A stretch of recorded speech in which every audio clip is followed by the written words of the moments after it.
Welcome back नाजरीन आप देख रहे हैं प्रोग्राम खेत खलियान और प्रोग्राम में हम आज बात कर रहे हैं कि आलू की काश्त या आलू की फसल जो है उसकी क्या अहमियत है। प्रोग्राम में ब्रेक पे जाने से पहले बात हो रही थी कि आलू की काश्त के हवाले से आलू के मुख्तलिफ इकसाम और उसके बाद हमने चिप्स पे भी बात की। अब मैं ये जानना चाहूँगा कि बीज जो है वो किसी भी फसल के लिए इंतहाई अहम होता है, तो बीज के बारे में हमें बताइए कि बीज, अच्छे बीज की क्या खसूसियात होती हैं। ये आलू के बीज में बहुत सारी बीमारियां हैं जो आलू की फसल पर बीज के ज़रिए से हमलावर होती हैं। ठीक, तो इसके लिए एक तो ये है कि डिजीज़ फ्री यानी बीमारियों से पाक होना चाहिए। कुछ बीमारियां जो हैं वो वैसे अगर आप आलू मार्केट से ख़रीदें तो उसकी स्किन के ऊपर भी आपको नज़र आएंगी। कुछ वायरस की बीमारियां जो नज़र तो नहीं आएंगी लेकिन जब लगाएंगे तो बाद में पौधा जो है वो शो कर देगा। सही। तो एक तो ये है कि बीमारियों से पाक होना चाहिए। ठीक है। दूसरा उसमें आमेज़श नहीं होनी चाहिए। किस तरह से आम किसान को किस तरह से मालूम पड़ेगा कि जो वो मार्केट से बीज खरीद रहा है, क्या ये एक तो अमूमी बीमारियां जो कि उसको सतह पे नजर आ रही हैं, उसकी जिल्द खराब है, वो गला सड़ा है, और जो वायरस की बात कर रहे हैं, किस तरह से किसान को कैसे पता चलेगा कि वो बीज जो है वो नाकिस है, वो बीमारी ज़दा है, वो बीज सेहतमंद नहीं है। हाँ, उसके लिए ये है कि उसके दो तरीके हैं। एक तो ये है कि हमारे मुल्क के अंदर बहुत सारे सरकारी सतह पे भी प्राइवेट भी टिश्यू कल्चर लैब्स हैं। ठीक है। तो उनसे जो सीड तैयार होता है वो डिजीज़ फ्री सीड होता है।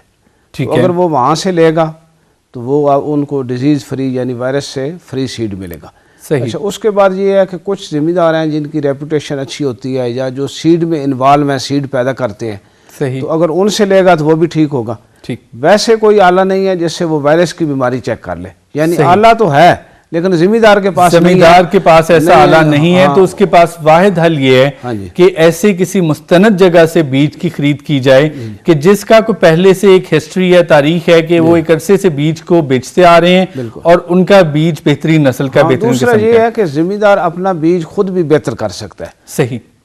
उसमें ये है कि हमारे मुल्क में अभी तक जो सर्टिफाइड सीड है वो बहुत कम तादाद में यानी 5% से भी कम अवेलेबल है। ठीक।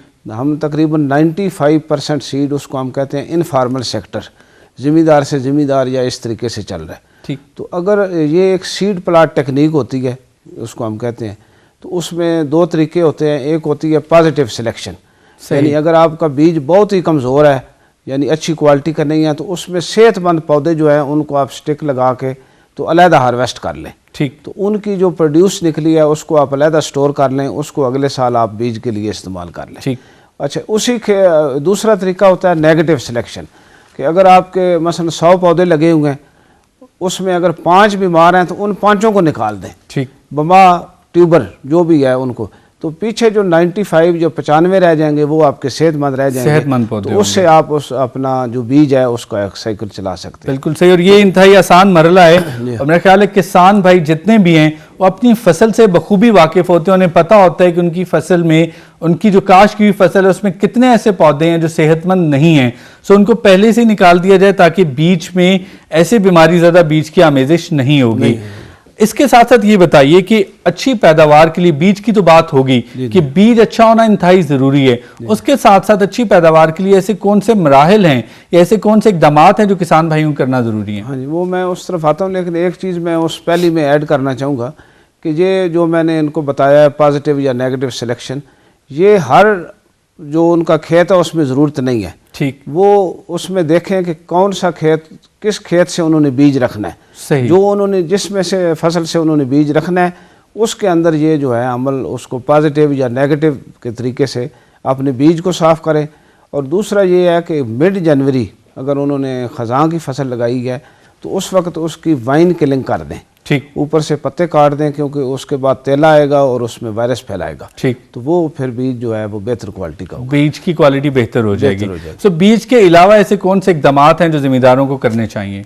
बीज के अलावा ये है कि अब आजकल ये हमें आजकल बहुत फ़ोन आ रहे हैं ये टैक्स हाजरों से। ठीक है। वहाँ ये जो मौसम जा रहा है इसमें लेट ब्लाइट एक पिछेता जुलसा हुआ है। ठीक है। उस बीमारी ने बड़ा हमला कर दिया है। ठीक। बल्कि वादी सून तक ये काफ़ी रिपोर्ट हुई है। ठीक है। तो उसके लिए ये है कि एक तो उसकी अपनी जो क्रॉप मैनेजमेंट है, अगर उसने फसल लगाई है तो उसने ज़मीन की तैयारी सही होनी चाहिए बेहतर पैदावार के लिए, पहला मरला है।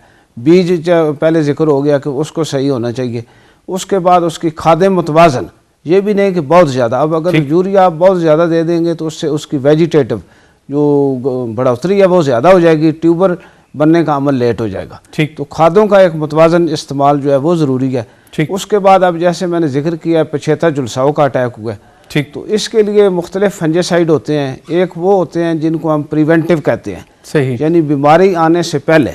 अब लेट ब्लाइट जो इस वक्त आई है, पछेता जुलसाओ आया है, तो ये उस वक्त हमलावर होती है जब टेम्परेचर 20 सेंटीग्रेड के करीब हो और हवा में नमी ज़्यादा हो। सही। तो अब चूँकि बारिशें हुई हैं, हवा में नमी बढ़ गई, टेम्परेचर डाउन हो गया, तो लेट ब्लाइट का अटैक हो गया। ठीक। तो अगर वो प्रिवेंटिव स्प्रे उसने नहीं किया तो फिर हम कहते हैं क्यूरेटिव फंजासाइड।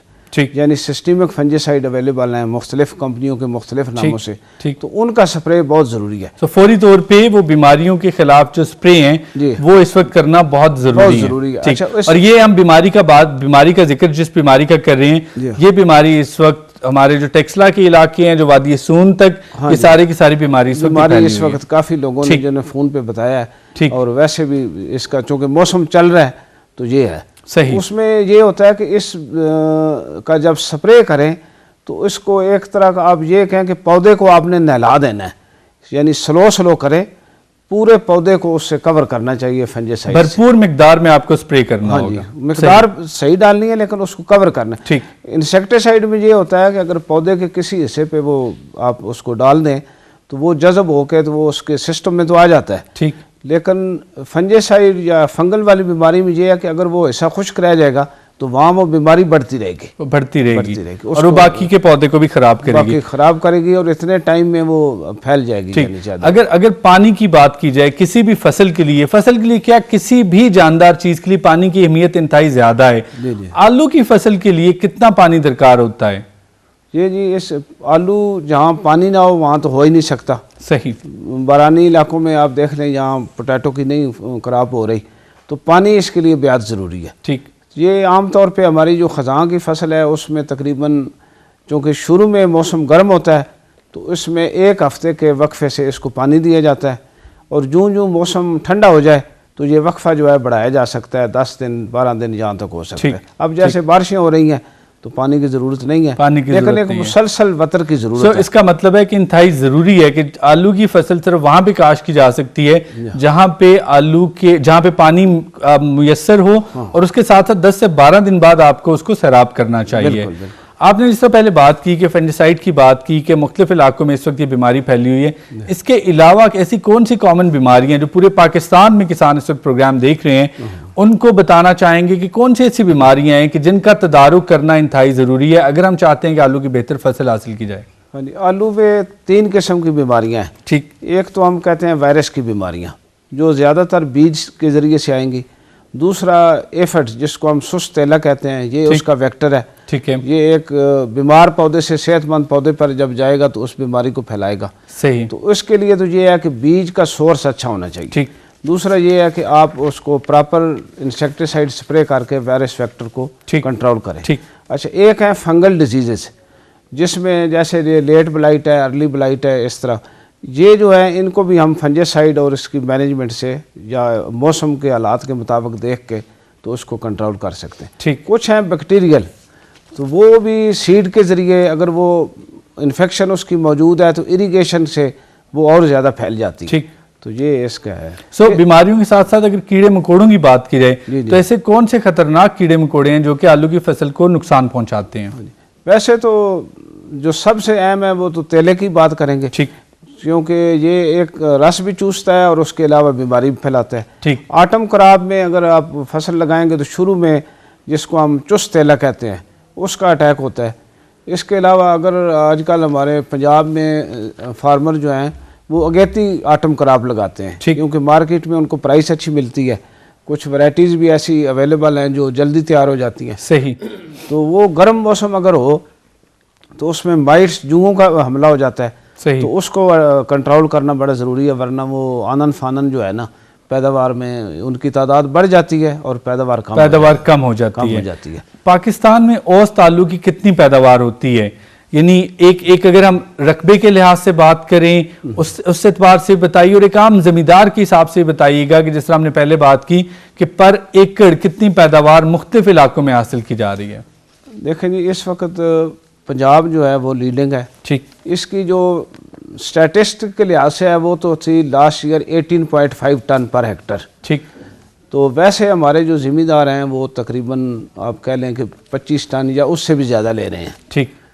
बाकी सूबा सरहद है सेकंड, उसकी पैदावार जो है वो तकरीबन आप कह लें 14 टन के करीब है। ठीक। फिर बलोचिस्तान है, सिंध सबसे पीछे है, वो 10 टन से भी कम ले रहे हैं। ठीक। स्टोर कैसे, जब इतनी ज्यादा पैदावार हासिल की जाती है तो फौरी तौर पे सारे का सारा आलू इस्तेमाल तो नहीं हो जाता, और आलू की फसल एक ऐसी है कि पूरा साल इस्तेमाल होती है, पूरे मुल्क में दस्तयाब होती है, तो इसका स्टोरेज का क्या प्रोसेस है और वो कितना अहम है? इसमें स्टोरेज जो है वो कोल्ड स्टोरेज बने हुए हैं बहुत सारे। ठीक। हमारे मुल्क के अंदर मौजूद हैं, और ख़ास तौर पे उन एरिया में जहाँ ये आलू काश्त हो रहा है। तो ज़िम्मेदार आम तौर पे ये करते हैं कि इसको फरवरी मार्च में हार्वेस्टिंग करने बाद धड़े लगाते हैं। ठीक। वहाँ से इसकी सार्टिंग करते हैं, इसको छांटी करते हैं, और जो उन्होंने बीज रखना हो वो साफ़ सुथरा बीज पैक करके कोल्ड स्टोरेज में शिफ्ट कर देते हैं। तो कोल्ड स्टोरेज के अंदर टेम्परेचर जो है नॉर्मली जो रखते हैं वो 2 से 4 सेंटीग्रेड होता है। ठीक। तो उसमें ये इसकी स्प्राउटिंग नहीं होती, यानी शगुफे नहीं निकलते। ठीक। तो ये आलू तकरीबन 7 महीने 8 महीने वहाँ आराम से वो स्टोर किया जाता है। कोल्ड स्टोरेज में इंतहाई ज़रूरी है कि आपका जो टेम्परेचर है, दर्जा हरारत है, वो 2 से 4 सेंटीग्रेड पे होना चाहिए, इससे कम या इससे ज़्यादा नहीं होना चाहिए। ये सीड के लिए तो 2 से 4 सेंटीग्रेड ठीक है। ठीक। क्योंकि उसका मकसद ये होता है कि उसमें शगुफे ना निकले, स्प्राउटिंग ना हो। ठीक। लेकिन खाने वाले आलू के लिए ये सूटेबल नहीं है। सही। क्योंकि जितना टेम्परेचर लो हो जाएगा इतनी उसमें मिठास ज़्यादा हो जाएगी। ठीक। तो नॉर्मली खाने वाले आलू के लिए 6 से 7 सेंटीग्रेड टेम्परेचर रिकमेंड किया जाता है। ठीक। लेकिन हमारे चूँकि स्टोरों में एक ही जगह सब कुछ होता है, ठीक, वहाँ ही सीड वहाँ ही खाने वाला, तो ये मसला है उसमें। अगर खाने वाले अलहदा हों तो उसमें ये है कि उसमें मिठास का वो चक्कर कम हो सकता है। ठीक। डॉक्टर साहब, थैंक यू वेरी मच, आपने हमें टाइम दिया, प्रोग्राम में आपने शिरकत की। नाज़रीन, आपने आज का प्रोग्राम देखा, उम्मीद है आपको प्रोग्राम पसंद आया होगा। अगले प्रोग्राम तक अपने होस्ट मोहसिन कमर को इजाज़त दीजिए। अल्लाह हाफिज़।